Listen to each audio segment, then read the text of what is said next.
ఆ తర్వాత 100 రోజులలో 5 గ్యారెంటీలను అమలు చేసి భవిష్యత్ కార్యాచరణను ప్రజలకు వివరించి ఈ పార్లమెంట్ ఎన్నికల బరిలో మేము దిగడం జరిగింది. ఆనాడు ఎన్నికల బరిలో దిగినప్పుడే విస్పష్టంగా పత్రికా సమావేశాన్ని ఏర్పాటు చేసి బహిరంగ సభలలో కూడా ప్రజలకు మేము చెప్పడం జరిగింది.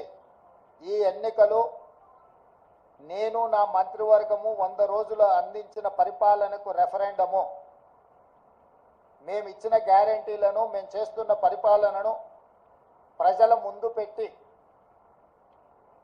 మేము ఓట్లు అడుగుతున్నాము. మా పరిపాలన మీకు నచ్చితే మా పరిపాలన ఇంకా కొంత బలాన్ని చేకూర్చడం ద్వారా ఇంకా ప్రజలకు ఉపయోగపడే విధంగా పరిపాలన అందించడానికి మీరు తీర్పు ఇవ్వండి అని చెప్పి విస్పష్టంగా ప్రజలకు మేము వివరించడం జరిగింది. చాలామంది మీడియా మిత్రులు, సహచర ప్రజాప్రతినిధులు మనం రెఫరెండం అనకపోతే బాగుండునేమో, ఒకవేళ తీర్పు మనకు వ్యతిరేకంగా వస్తే ఆ తర్వాత సమస్య అవుతుందని కూడా చాలామంది సూచన చేసింది. కానీ ప్రజల పట్ల ఉన్న విశ్వాసము, కాంగ్రెస్ పార్టీ కార్యకర్తల నాయకుల పట్ల ఉన్న నమ్మకంతో ఆనాడు పిసిసి అధ్యక్షుడిగా, తెలంగాణ రాష్ట్ర ముఖ్యమంత్రిగా ఇది మా పరిపాలనకు రెఫరెండమే అని చెప్పి స్పష్టంగా నేను చెప్పడం జరిగింది. మధ్య మధ్యలో మీడియా మిత్రులు గుర్తు చేసినప్పుడు కూడా ఈ విషయంలో మాకు రెండో ఆలోచన లేదు, రెఫరెండమే అని మేము చెప్పడం జరిగింది. తెలంగాణ రాష్ట్ర ప్రజా పరిపాలన రెఫరెండంగా మేము ఎన్నికలకు వెళ్తే ఈరోజు తెలంగాణ రాష్ట్రంలో వచ్చిన ఫలితాలు, ప్రజలు ఇచ్చిన ఓట్ల శాతం, పార్లమెంట్లతో పాటు అసెంబ్లీలో మాకు వచ్చిన మెజారిటీని మీడియా మిత్రులు ఎలాగో విశ్లేషిస్తారో మా వైపు నుంచి కూడా మేము ఈరోజు వివరించదలుచుకున్నాము.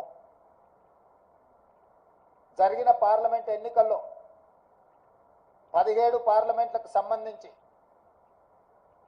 ఒక సీటు ఎంఐఎంకి ఇస్తే 16లో 8 పార్లమెంటు నియోజకవర్గాలను కాంగ్రెస్ పార్టీని గెలిపించడం జరిగింది. మరొక 8 భారతీయ జనతా పార్టీ గెలవడం జరిగింది.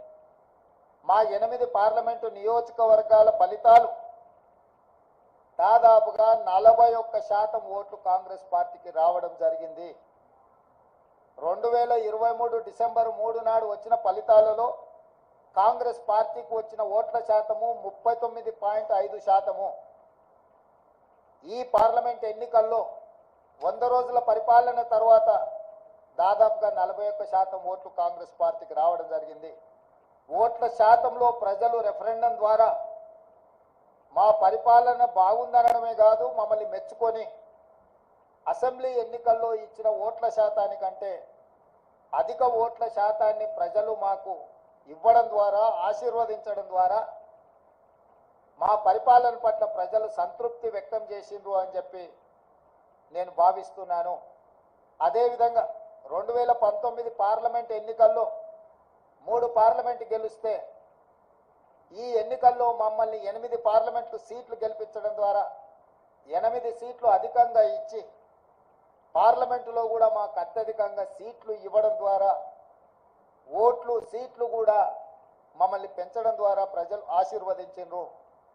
ఇదే కాకుండా మూడవ విశ్లేషణ, 119 శాసనసభ నియోజకవర్గాలలో ప్రజలు ఓట్లేస్తే విస్పష్టంగా ఆనాడు 64 సీట్లు ఎట్లయితే మెజారిటీ వచ్చిందో ఈరోజు 64 సీట్లలో మెజారిటీ రావడమే కాకుండా కంటోన్మెంట్ మేము ఓడిపోయి బీఆర్ఎస్ గెలిచిన సీటులో కాంగ్రెస్ పార్టీకి 13,206 ఓట్ల మెజారిటీ ఇచ్చి 65వ స్థానాన్ని కూడా కాంగ్రెస్ పార్టీకి ఇవ్వడం ద్వారా ఆనాడు ఇచ్చిన 64 సీట్ల కంటే ఇంకొక సీటును అదనంగా ఇచ్చి కాంగ్రెస్ పార్టీని అసెంబ్లీలలో కూడా 65 సీట్ల తీర్పు ద్వారా మా రెఫరెండంని ప్రజలు సమర్థించిండ్రు, మాకు అనుకూలంగా ఓట్లేసి గెలిపించిండ్రు.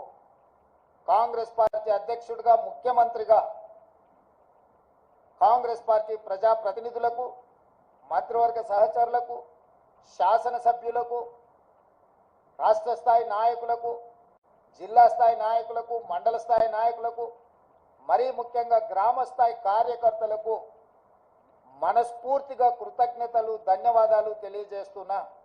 ఈరోజు వారి శ్రమ వల్ల, వారి కష్టం వల్ల, వారి ప్రయత్నం వల్ల ఓట్ల శాతంలో కావచ్చు, పార్లమెంటు సీట్ల విషయంలో కావచ్చు, శాసనసభ నియోజకవర్గాల వారిగా కాంగ్రెస్ పార్టీకి అత్యధిక మెజారిటీని తీసుకొచ్చి మా కాంగ్రెస్ పార్టీ కార్యకర్తలు ఈరోజు మా గౌరవాన్ని, రాహుల్ గాంధీ గారి నాయకత్వాన్ని నిలబెట్టినందుకు కాంగ్రెస్ పార్టీ తరఫున వారికి నేను సంపూర్ణంగా కృతజ్ఞతలు తెలియజేస్తున్నా.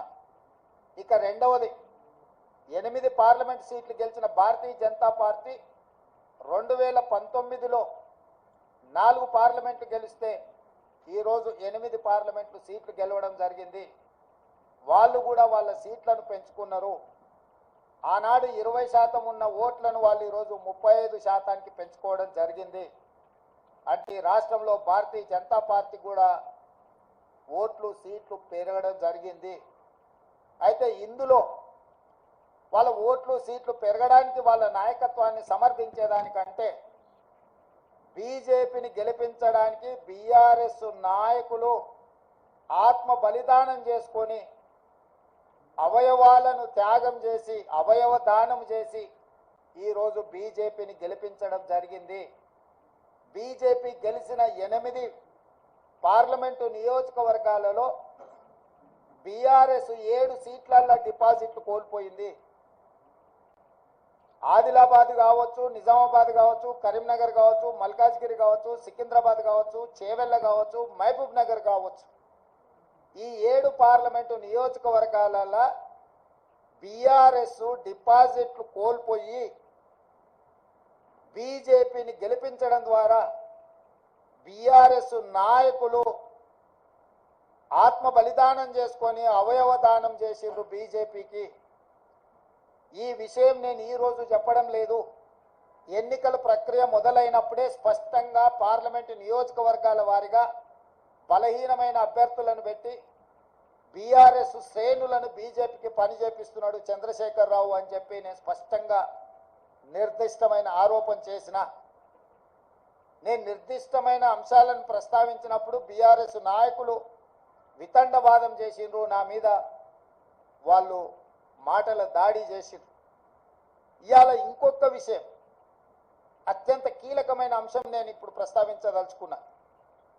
2001లో తెలుగుదేశం పార్టీకి రాజీనామా చేసి చంద్రశేఖరరావు గారు సిద్దిపేటలో శాసనసభ్యుడిగా పోటీ చేసినప్పటి నుంచి 2023 డిసెంబర్ వరకు సిద్దిపేట శాసనసభ నియోజకవర్గంలో ఏ రోజు కూడా 25-30 వేల మెజారిటీ నుంచి 1,25,000 మెజారిటీ వరకు ప్రతి సందర్భంలో అది చంద్రశేఖరరావు గారు కావచ్చు, లేకపోతే హరీష్ రావు గారు కావచ్చు, లేకపోతే స్థానిక సంస్థలు కావచ్చు, లేకపోతే పార్లమెంట్ ఎన్నికల్లో కావచ్చు, అత్యధిక మెజారిటీ సిద్దిపేట అసెంబ్లీ నియోజకవర్గంలో బీఆర్ఎస్ పార్టీకి వచ్చింది.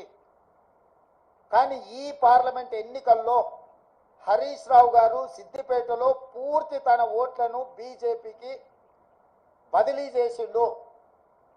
ఇవాళ బీజేపీ రఘునందన్ రావు గారికి 63,000 పైచిలకు ఓట్లు వస్తే బీఆర్ఎస్కు 65,000 ఓట్లు మాత్రమే వచ్చినాయి. ఈరోజు బీఆర్ఎస్ మెజారిటీ సిద్దిపేటలో 2,500 ఓట్లు మాత్రమే.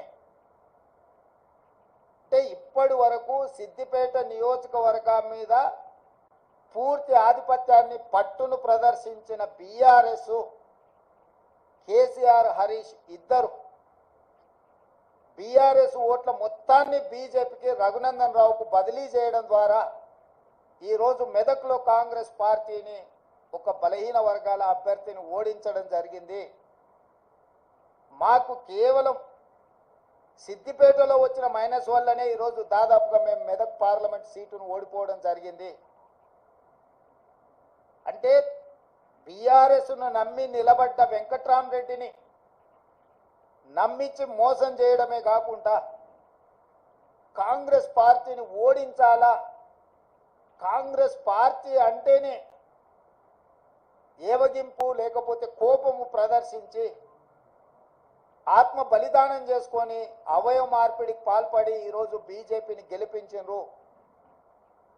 7 పార్లమెంట్లలో ఆనాడు 37.5% ఓట్లు తెచ్చుకున్న బీఆర్ఎస్ ఈరోజు 16.5% ఓట్లకు పడిపోయింది రాష్ట్ర వ్యాప్తంగా. అంటే దాదాపుగా 22% ఓట్లు బీఆర్ఎస్ ఓట్లు బీజేపీకి బదిలీ చేసిండ్రు. 2023 శాసనసభ ఎన్నికలలో బీజేపీకి 13% ఓట్లు వచ్చినాయి. ఈ పార్లమెంట్ ఎన్నికల్లో 35.5% ఓట్లు వచ్చినాయి. సరిగ్గా బీజేపీ ఓట్లు 22.5% పెరిగితే బీఆర్ఎస్ ఓట్లు 37.5% నుంచి 16.5%కి పడిపోయినాయి అని అంటే సరిగ్గా 21% 22% ఓట్లు బీఆర్ఎస్ వాళ్ళు బీజేపీకి బదిలీ చేసిండ్రు. తద్వారా 8 పార్లమెంటులల్లా బీజేపీ గెలిచింది. 8 పార్లమెంట్లల్లా బీఆర్ఎస్ డిపాజిట్లు గల్లంతైనాయి. ఒక్క మెదకులో ఓడిపోయిన దాంట్లో మాత్రమే వాళ్ళకి డిపాజిట్ వచ్చింది. బీజేపీ గెలిచిన 8 సీట్లల్లా 7 సీట్లు బీఆర్ఎస్ తన ఉనికిని తన డిపాజిట్లను కోల్పోవడం ద్వారా బీజేపీని గెలిపించింది. ఈరోజు పోతూ పోతూ చస్తూ ఇవాళ బీజేపీని గెలిపించే ప్రయత్నం ఈ రాష్ట్రంలో బీఆర్ఎస్ చేసింది. చంద్రశేఖరరావు, హరీష్, కేటీఆర్ చేసిండ్రు. మొన్న జరిగిన శాసనసభ ఎన్నికల్లో 39 ఎమ్మెల్యే స్థానాలలో బీఆర్ఎస్ గెలవడం జరిగింది. ఈ ఎన్నికల్లో 119లో కేవలం 3 సీట్లలోనే మెజారిటీ వచ్చింది బీఆర్ఎస్. అది సిరిసిల్ల, సిద్దిపేట, గజ్వేల్. అంటే ఈ రాష్ట్రంలో బీఆర్ఎస్ నాయకుల యొక్క ఆత్మగౌరవాన్ని, బీఆర్ఎస్ యొక్క శాసనసభ్యుల ఆత్మగౌరవాన్ని బీజేపీకి కేసీఆర్, కేటీఆర్, హరీష్ రావు తాకట్టు పెట్టిండ్రు. పూర్తిగా ఓట్ల బదలాయింపు, పూర్తిగా ఎన్నికల ఫలితాలను బీజేపీకి అనుకూలంగా మార్చి ఈరోజు కేసీఆర్ కుటుంబము రాజకీయ అరాచకానికి పాల్పడ్డారు. ఇది తెలంగాణ సమాజం అంతా గమనించాలి. ప్రజాస్వామికవాదులు, సెక్యులర్ ఫోర్సెస్ అందరూ కూడా ఈరోజు ఈ అంశాన్ని గమనించాలి అని చెప్పి కాంగ్రెస్ పార్టీ కోరుతున్నది. ఈ రకంగా ఈ తెలంగాణ రాష్ట్రంలో తనంతల తానే అంతర్ధానం అయిపోయి ఈరోజు బీజేపీని గెలిపించడానికి చంద్రశేఖరరావు గారు ఒక దురాగతానికి పూనుకున్నాడు అని అంటే ఈరోజు మనం అర్థం చేసుకోవాలి. కేటీఆర్ గారు నిన్న అంటున్నారు ఫినెక్స్ లాగా మనం ఇప్పుడు బూడిదైన నాయన మళ్ళీ పుట్టేది ఏం లేదు, ఇక బూడిదే మీకు మిగిలింది. ఆ బూడిద తీసుకెళ్ళి మీ బావకు మీ నాయనకి ఇద్దరికి బుయ్యి ముఖానికి సరిపోతుంది, గాడికి మీ కథ సుఖాంతం అయిపోతుంది. చరిత్రలో ఆ పార్టీ పుట్టినప్పటి నుంచి ఈ రోజు వరకు పార్లమెంటులో ప్రాతినిధ్యం లేకుండా ఉన్నది ఇది మొదటిసారి. ఇంత అచేతనావస్థలో ఇంత దుర్భరమైన పరిస్థితి బీఆర్ఎస్కు దాపురించిందంటే చంద్రశేఖరరావు గారి నాయకత్వము, కేసీఆర్ కుటుంబాన్ని ఏ రకంగా తెలంగాణ సమాజం గమనిస్తుందో వాళ్ళిద్దరు ఆలోచన చెయ్యాలి. అందుకే ఈ 6 నెలల్లో మా పార్టీ మీద, మా ప్రభుత్వం మీద, మా నాయకత్వం మీద, మా నాయకుల మీద, ఢిల్లీలో ఉండే అధిష్టానం మీద వాళ్ళు ఎన్నో రకాల ఆరోపణలు చేసింది. ఈ ఆరోపణల నేపథ్యంలో బీఆర్ఎస్కు ఒక గుండు సున్నా ఇచ్చారు తెలంగాణ ప్రజలు. ఇప్పటికైనా చంద్రశేఖరరావు గారు, హరీష్ రావు గారు, తారక రామారావు గారు ఆలోచన చేయాలి.